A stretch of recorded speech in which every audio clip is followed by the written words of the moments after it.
Fala rapaziada, tudo bom com vocês? Eu tive uma experiência que foi no mínimo interessante. Eu participei de uma entrevista técnica pela primeira vez. Eu já tinha passado por processos seletivos de estágios antes, mas eu nunca tive de fato uma experiência com aquela entrevista técnica raiz, se é que você me entende. E pelo título do vídeo você já deve estar ligado no que aconteceu.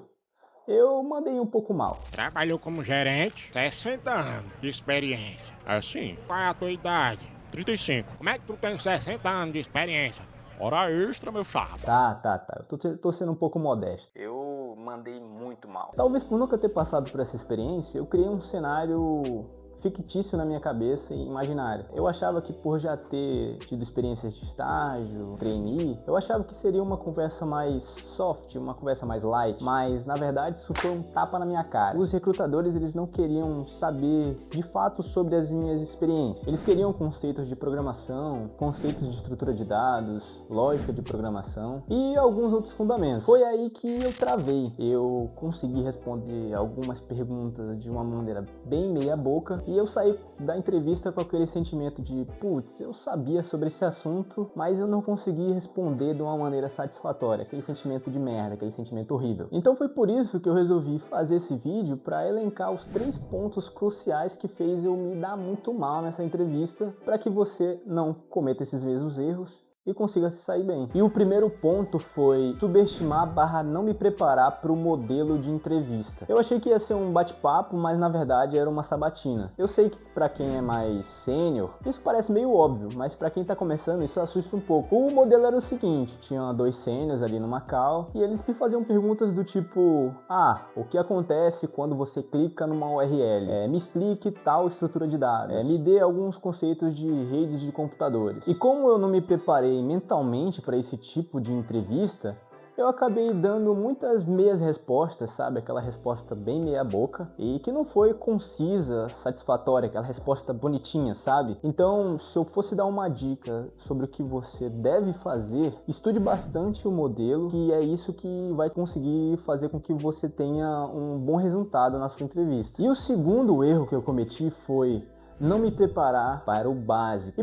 E isso foi um erro tremendo, porque numa entrevista técnica, como o nome já diz, ele vai avaliar o seu conhecimento técnico. E perguntas básicas de estrutura, lógica de programação, conceitos de rede, te diferenciam da maioria porque fazem com que o recrutador ali naquele momento entenda que você tem um conceito bem consolidado. Então, um exemplo de pergunta que me foi feita, que na hora que aquele mix de nervosismo / não ter revisado fez eu responder um pouquinho meia boca, foi escrever a estrutura de dados chamado pilha e dar um exemplo real de como ele é utilizado dentro ali da computação. Eu até dei uma resposta ali mais ou menos, falando que a pilha, o primeiro que entra é o último que sai e tudo mais, mas na hora de dar o exemplo prático, o exemplo real, eu travei, não consegui responder, não dei uma resposta ali concisa e satisfatória. Depois que eu fui revisar um pouco, eu percebi que essa estrutura está em muitos locais da computação. Um deles é o Ctrl+Z, que a gente usa pra caramba, e o outro é o sistema de voltar do nosso navegador do YouTube. Isso, meus amigos, só fica claro na sua mente quando você revisa o básico e tem ele ali em mente de forma clara. E a dica de ouro é: revise o básico.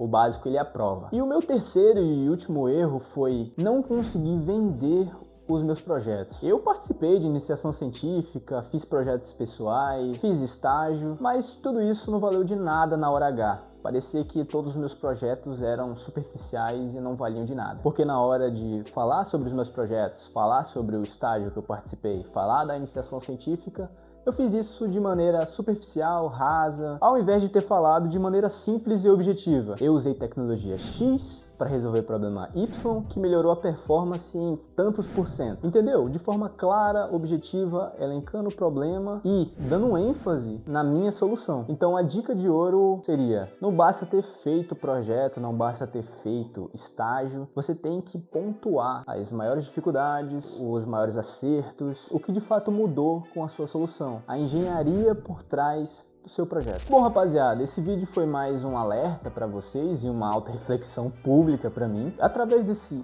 erro, eu quero transformar ele em um projeto para 2026 do Code Saga. Eu percebi que de fato eu tenho que aprimorar minhas bases e estudar mais para chegar no nível que o mercado exige para os programadores. E eu quero convidar você a fazer parte dessa história, estudar comigo, quebrar a cabeça e aprender junto até chegar no nível do mercado. Então eu vou começar, a partir de 2026, a fazer lives segunda, terça e quinta e sexta, das 10 até as 11h30. E lá nós vamos poder juntos evoluir, aprender e se desenvolver. Bom, rapaziada, se vocês têm algum comentário, alguma experiência parecida com a minha em entrevistas técnicas, deixa aí no comentário, diz também o que você achou sobre o vídeo. Não se esqueça de se inscrever no canal e dar o joinha. Falou, pessoal!